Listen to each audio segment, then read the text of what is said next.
आजादी के बहुत पहले से महाकुंभ का मेला लगता है और हर बार महाकुंभ के मेले में इतनी पहले के जमाने में मोबाइल नहीं था, सोशल मीडिया नहीं था, इंटरनेट नहीं था, तो बातें इतनी नहीं फैल पाती थी। वरना सन 2013 में जो मेला राष्ट्रीय अध्यक्ष ने लगवा दिया था, उससे शानदार मेला ये नहीं लगवा पाए।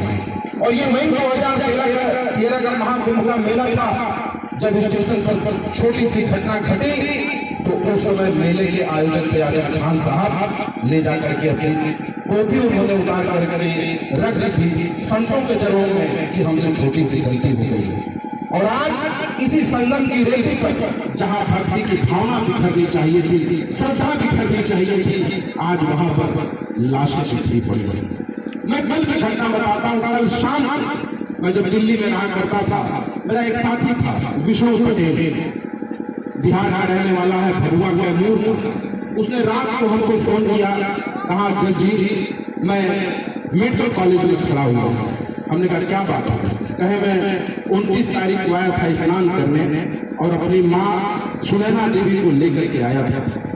संगम में भगदड़ मची, संगम नोच पर मेरी माँ का हाथ मुझसे छूट गया और मैं तब से लेकर के अपनी माँ को खोज रहा था।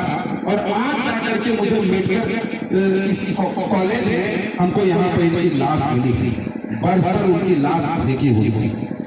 और जब वो विष्णु पटेल गया प्रशासन के पास कहने कि ये तो हमारी माँ यहाँ पे मर चुकी है, मेले के भगदड़ में मरी है और आप लाशों की संख्या में इनका नाम क्यों नहीं जोड़ रहे, केवल 30 लाश के वहां बता रहा है। आप यकीन करिए प्रशासन ने ये मानने से इनकार कर दिया कि ये वहां पे भगदड़ में मरी थी। प्रशासन ने पोस्टमार्टम करने से इनकार कर दिया। आप मेरा सोशल मीडिया उठा करके देखेंगे, हमने उसके पूरे वीडियो को कल रात ही शेयर कर दिया है। यही अशोक नगर की एक महिला वो मर गई, उसका नाम लिस्ट में नहीं है। आप इस बात को समझिए कि ये सरकार अपनी छवि को बचाने के लिए, अपने आप को बचाने के लिए, हम और आप उसके लिए महज एक संख्या है। अगर आज हम और आप मर जाएं तो जो लोग मर गए वो अपने घर में किसी के भाई थे, बहन थे, बेटे थे, माँ थे, किसी के घर का इकलौता कमाने वाला चला गया, लेकिन सरकार की नजर में वो केवल एक संख्या है कि ये 30, ये 31, ये 32। ऐसी निर्दयी सरकार से हमको आपको बच के रहना है साथियों। और ये हम तभी समझ पाएंगे जब हम संविधान की ताकत को समझेंगे। आज इसी संविधान की बदौलत हमने कलम उठाया, हमने कॉपी उठाई, हमने किताब उठाई और तब जाकर के आज हम लोग हर जगह थोड़ा बहुत दिखाई पड़ने लगे हैं। और मैं अपने नौजवान साथियों से कहना चाहता हूं कि कुछ भी करना नहीं करना, राजनीति करना नहीं करना, लेकिन पढ़ाई जरूर करना, पढ़ते रहना और इतना पढ़ना कि कल को तुम्हें कोई भी धर्म के नाम पर बेवकूफ न बना सके, तुम्हें कोई भी आस्था के नाम पर ठग न सके, कोई भी ठग सके। ये गंगा और जमुना की धरती है। जब मौनी अमावस्या का पर्व था प्रभु जी, मैंने देखा कि मेरा इलाहाबाद विश्वविद्यालय का कैंपस खोल दिया गया था। जिन मुसलमानों को इन्होंने कहा कि उनका संगम में जाना वर्जित है, उन मुसलमानों ने अपने मस्जिद के दरवाजे खोल करके लाखों लाख श्रद्धालुओं की जान बचाने का काम किया है। ये मुल्क, मैं हमेशा कहता रहा हूँ, ये मुल्क जितना भगत सिंह का है उतना असफाकुल्लाह खां का भी है। ये मुल्क जितना चंद्रशेखर आजाद का है उतना वीर अब्दुल हमीद का भी है। और लाल किला की छाती पर लहराते हुए आजादी के लाल तिरंगे के पीछे जितना खून हिंदुओं का बहा उतना मुसलमानों का भी बहा है।